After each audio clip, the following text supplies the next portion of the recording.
Hi, I'm Shashank Bhargava, and you're listening to Three Things, the Indian Express news show. In this episode, we talk about a new study and what it reveals about India's manufacturing sector. We also talk about scientists in Punjab developing a new variety of wheat. But first, we talk about Brij Bhushan Sharan Singh, the BJP MP and the president of the Wrestling Federation of India, who has been accused of 6 women wrestlers of sexually harassing them. After months of protests that finally led the police to file an FIR in the matter, the investigation now shows that Singh is liable to be prosecuted and punished for offences of sexual harassment, molestation and stalking. The Delhi police charge sheet, which was accessed by Indian Express's Nihal Koshie, also reveals that the allegations made by the wrestlers have now been corroborated by a total of 15 people so far. Nihal now joins us to talk about the charge sheet. Nihal, this case has been going on for some time now. So could you bring us up to speed about what all has happened since the wrestlers first started protesting back in January? So the police have filed a charge sheet in court in which they have charged Brij Bhushan Sharan Singh, the Wrestling Federation of India president and the BJP MP, invoking sections 506 criminal intimidation, 354 outraging modesty of a woman, 354A sexual harassment, 352D stalking. So these carry a maximum punishment of 5 years. What has happened is, since the first time the wrestlers protested in January, they were there for 3 days. Then an oversight committee was set up. They were not happy with the oversight committee. They lost faith in the oversight committee because the recommendations of the oversight committee didn't even bring up the name of Brij Bhushan or what action should be taken against him, because the oversight committee members claim it's a fact-finding committee. But the wrestlers had given in detail all the allegations, whatever happened to them, to the oversight committee, which also finds a mention in the FIR and which also finds a mention in the charge sheet. So now we are at the stage where the charge sheet has been filed, Brij Bhushan has been summoned, and the rest of the battle is in court as of now.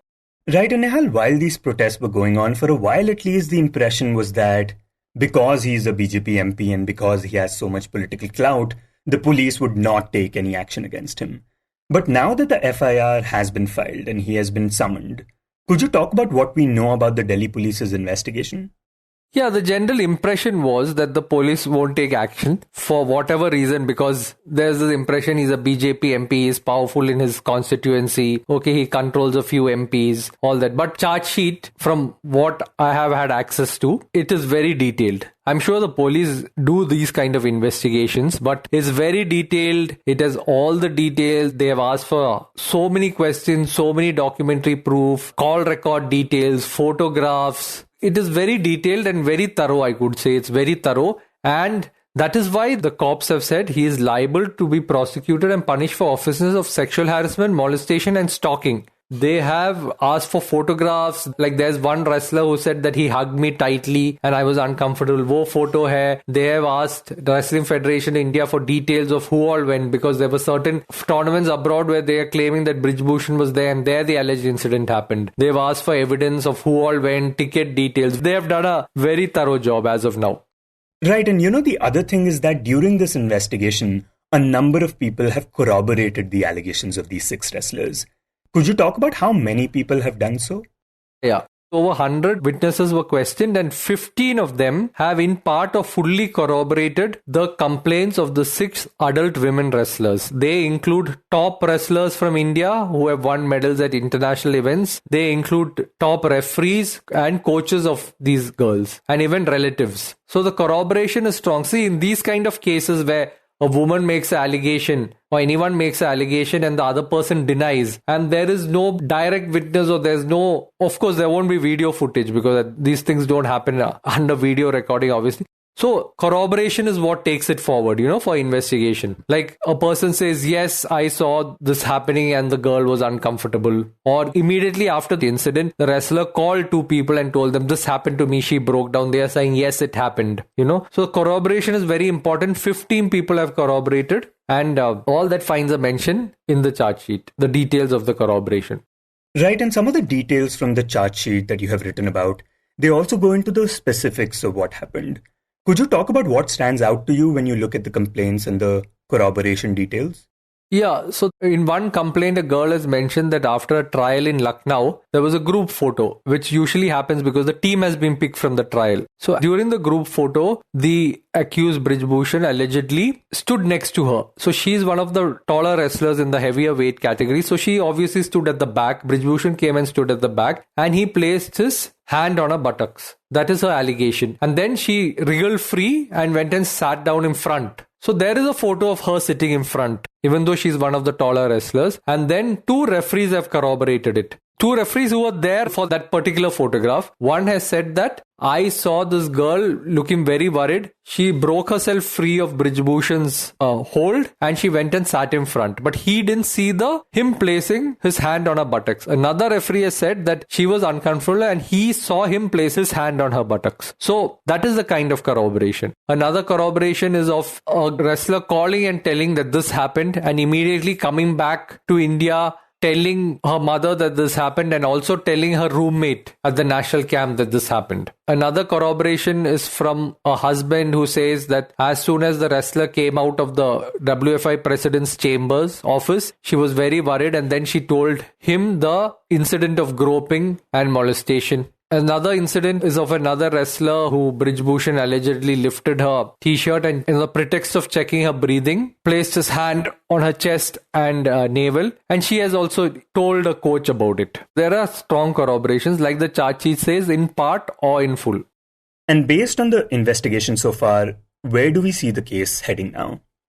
See, the case will be fought in court now. The wrestlers have a lawyer. The court has summoned Brij Bhushan and Brij Bhushan will have a legal team. So now the whole argument goes in court. Like they can call Brij Bhushan, they can call witnesses. So it's a court case. Now how long it will take, I won't be able to tell you, but it will take a little while. It's not going to happen in a week. And these sections under which he has been charged with, that is 506, 354, 354A, 354D. It's a maximum of, they carry a prison term of up to 5 years. So he could go to jail. And that is what the wrestlers have always wanted, arrest of Brij Bhushan. Initially they wanted immediately, but I think now they have realized that the legal process takes time and there is the Asian Games coming up. So they have started training for that and they are hoping that the battle in court will come in their favor. When I say in their favor, saying that Brij Bhushan will be arrested.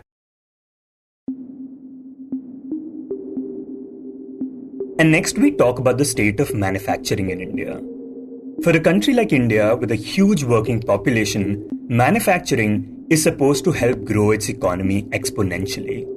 This is the reason why experts, policymakers, and even governments have tried to focus a lot on this sector. But a new study by the University of California, San Diego, and others show that the productivity growth of India's manufacturing sector has worsened in the past decade. In this segment, we are joined by Indian Express's Udit Misra, who tells us more about it. Udit, begin by telling us why is manufacturing so important for an economy like India? Yes, so in India's case, this is crucial because, India as an economy has a lot of population dependent on agriculture. So they are involved in one way or the other. And that number would be something around 55% of India's population. Yet agriculture produces only about 20% of India's, gross value added or, another measure of GDP, the national income. So that basically means that agriculture, which was already not the most remunerative sector, is even less remunerative because there are so many people involved in agriculture. And now the way to solve this problem is to pull people out of agriculture. And for that, you need a sector which can absorb that excess labor capacity. And in India's case, manufacturing provides a better avenue because it can soak up the kind of labor which is lacking in soft skills and can be perhaps used in the factories and in production processes, and their overall employment levels can go up, people can get rid of poverty, whereas going straight to services might be far more difficult for a huge bulk of population. So that is where manufacturing sector's growth is not just good in itself for India's economic growth, but it also then works as an engine to pull people out of poverty and out of living on very low paying agricultural jobs. Right, because in manufacturing, you're creating jobs at so many levels, right? For example, if you're setting up a plant, you would need people for that. Once the plant is set up, you'll need people to run it and manage it. And then you'll be creating a product that hopefully can be sold domestically and internationally as well. That is true. So, I mean, it serves many ways. And what has happened in India's case is that India went to the manufacturing stage. There is this process of structural transformation that every economy goes through. And in India's case, we went from agriculture to manufacturing to services, but we didn't stay at the manufacturing stage long enough. And most of our GDP now comes from services, and the manufacturing stage remained stunted. And one of the big policy focus areas for a whole host of governments in the past, and including the present one, has been to boost manufacturing's share in India's GDP. Right, and Udit, despite the focus on this sector, this recent study that you have written about shows that the productivity growth in this sector has gone down in the past 10 years. And to measure productivity growth, they looked at how much sales were happening per worker. And turns out that has been going down. So tell us more about the study and what it has revealed. Yeah, so this is a study done by Achyut Advaryu of University of California, San Diego, and I think 4 of his co-authors from different places. And they looked at the data from the annual survey of industries in India and tried to understand what has been happening to manufacturing productivity in India. Their focus was on something completely different. It was on how to improve manufacturing productivity. And they were hoping to look at the question of why companies do not pay more to their employees. Why don't they provide better benefits? Because in their view and their analysis, providing more pay and better benefits actually increases manufacturing productivity. Their focus was on that. But what came out of that paper, apart from that salient result, was also the nature and scale of the problem that Indian manufacturing was facing. And as I pointed out in the piece that I wrote, that, Indian manufacturing productivity, that growth rate for manufacturing productivity, has been slowing, and it has been slowing for the past 3 decades. But in particular, in the last decade, it has actually plummeted quite fast, and that growth rate even went below zero. So it's been a very alarming number. And they also found that these are low levels of growth when we compare it to, say, international standards. And even at those lower levels of growth rate, they have been coming down. So it's doubly bad in that sense. So that's one of the key takeaways from it. And do we know why that might be happening? Why the productivity growth has been coming down? Yeah. So, I mean, at one level, it is not surprising because, if you look at the data for, say, manufacturing sector's growth rate itself, that has been nosediving since 2015-16. I've used that data in the piece, and you'll see a secular decline since 2015-16. So if the sector itself is not growing, the companies inside that, their productivity growths are fairly poor. Another reason why it has been spotted that this may be happening is because, again, as we talked last time, investments in the economy are not happening. So those things also contribute to better productivity. And to the main point that was being discussed, whether companies actually spend money to incentivize people. So one is the investment in a factory or a machine, but what about investments into workers? And that thing is also not happening. And that is not happening because, frankly, there is, massive unemployment. So if it is easy to replace workers, why would a firm go through the trouble of actually investing more in workers when they can be quickly replaced? So there are many reasons why this may be happening. And Udit, if a big company looks at this study, and chances are they might have, what should they be taking away from this? Yeah, so I think there is a certain amount of doubt whether how many people know it. Maybe a big firm like some of the biggest firms in the country like a Tata or a Ambani might, or Reliance might be knowing it because, it's just perhaps one of the big takeaways, and many other studies have shown this. But not everybody might know it. And even after that, if labor is eminently replaceable, firms may not feel incentivized still to invest in workers. So there are all kinds of question marks here, whether, say, better work conditions, by providing a more conducive environment, temperature-wise. If your productivity can go up, should the firm invest in that? Or by providing you better health benefits? Or by providing you better skill set? And what are the chances of you using that skill set and then taking it away to another firm? And so the firm which actually invested may not get anything out of it. But at the heart of it is the unemployment thing, as shown in the data also, that the total number of people employed in manufacturing in India has fallen from over 51 million in 2016-17 to less than 36 million at the end of last financial year, that is at March 2023. So if the total number of people employed has come down and there is massive unemployment, it's very easy to replace workers. And one could say that, why should I be investing any more in increasing their benefits for higher productivity? They're already enjoying some kind of a premium by being employed, in some senses. So there are multiple factors here. Some may not know, some may know and yet decide even so not to do it because it doesn't make economic sense for them.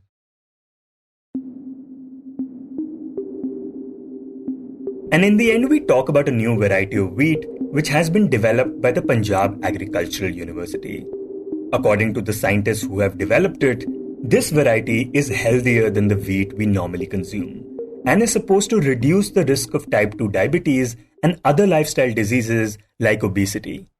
To know more about this wheat variety, my colleague Utsa Sarmin speaks to Indian Express's Divya Goyal in this segment. So Divya, tell us about this new variety of wheat and what makes it so different. Yeah, so Punjab Agricultural University, which is based in Ludhiana, has come up with a new wheat variety PBW RS1. So RS1 here means resistant starch, which means that this variety is loaded with nutrition. It is loaded with amylose, resistant starch and fiber, which is not so in normal wheat varieties. And PAU is the first university to combine 5 genes, which has made this possible. A team under Dr. V.S. Sohu and Dr. Achla Sharma. They have worked for over 10 years. The variety has been developed over a period of 10 years and this is the final product. Right, and can you tell us the benefits of consuming the flour made from this wheat as compared to the regular flour we consume? Yeah, so this will not only help people who will consume it in keeping a check on their diabetes, blood sugar and obesity and other cardiovascular diseases, but also the most unique thing about this variety is that in other wheat varieties, when you eat the chapatis, they lead to instant spike in blood sugar levels because they have starch but not resistant starch. This variety is loaded with amylose and resistant starch, which will lead to slow release of blood sugar in your blood. That is why it will be more satiating. It will be healthier to digest. And also it will not lead to a spike in your sugar levels. This is one. Secondly, when you talk about millets, we talk about bajra, ragi, jawar. These all are millets which are healthy grains. That is why we are also observing this year as International Year of Millets. So what is the unique thing about millets? That is that they are slowly digested and they release sugar slowly. But PAU wanted to develop a wheat variety which is equally good as millets, but it is wheat. It tastes like wheat. In our daily lives, we cannot replace millets in everyday diet. You have to consume wheat. You can't leave eating wheat altogether. Dietitians these days, they suggest to people who are obese or diabetic that they should leave wheat altogether. But that is not possible, not practical. So that is why PAU has developed a wheat variety which is as good as millets, but it tastes like normal wheat. Right, and the health concerns like diabetes and obesity, are those the main reasons for developing this variety? We can say that the reason or the focus behind this variety was moving from quantity to quality and from food security to nutritional security. Because if you look at the history of PAU, which is one of the oldest agricultural institutions in the country, PAU had played a major role during Green Revolution in 1970s when our country wasn't having enough food. We never had enough food to feed our people. We used to import wheat from other countries. So that was the time when PAU had developed high-yielding wheat varieties which led to Green Revolution, and ultimately India was able to produce enough food. It became self-sufficient in food grains. That is when you talk about food security. But now that saturation level has been reached. I mean, we have so much of food grains in our stock that we don't anymore need those high yielding varieties. Now what we need is nutrition. We need nutritional security. And PAU has taken the first step towards it by developing a PBWRS1, which doesn't focus on quantity of the grains, but on their quality. And have there been any concerns that have been raised regarding this new variety? Yeah, so a minor concern that is there right now, on which the university is still working and they will try to improve it. For any crop to get popular, for any variety to get popular among the farmers, because of course you can't eat till the farmers won't grow them. So you can't eat if only PAU grows them in their trials. It has to become famous among farmers so that they are commonly grown. So farmers will pick only that variety which is high yielding, which pays them good returns, which gives them MSP, minimum support price. So to convince the farmers to grow this variety, we need high yield. However, according to the trials conducted by PAU, this variety has shown PBWRS1. It has shown the production of 43.8 quintals per hectare, which is quite less than the average production of wheat in Punjab, which even touches 50 quintals per hectare. So farmers will be a little hesitant to grow it till the productivity is not increased and price is not assured. But then, according to the Vice Chancellor, Dr. S.S. Gosal, he wants that this variety, since it is having high nutritional and medicinal benefits, this should not be marketed as a normal flour or normal atta. It should be a special product which the government should promote so that people eat healthy, especially people who are having diabetes and obesity. And it should be promoted as a special product so that farmers are given incentives according to that. So he is already in talks with Punjab government to assure that this is a special product. Right, and do we know when we can see this in the market? When can people start buying it? Yeah, so PAU is aiming to the next Rabi season, the next wheat growing season. It will start after the paddy is harvested. So the wheat sowing will begin around November. So PAU is aiming to provide the seeds to the farmers by September or October. This is what they plan to do.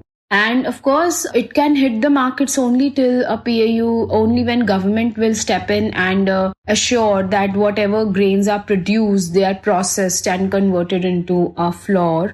So for that, PAU is in talks with the government. You were listening to Three Things by the Indian Express. Today's show was written and produced by me, Shashank Bhargava, with help from Utsa, Sarmin, and was edited and mixed by Suresh Pawar. If you like the show, then do subscribe to us wherever you get your podcasts. You can also recommend the show to someone you think will like it, share it with a friend or someone in your family. It's the best way for people to get to know about us. You can also tweet us at Express Audio and write to us at podcast@indianexpress.com.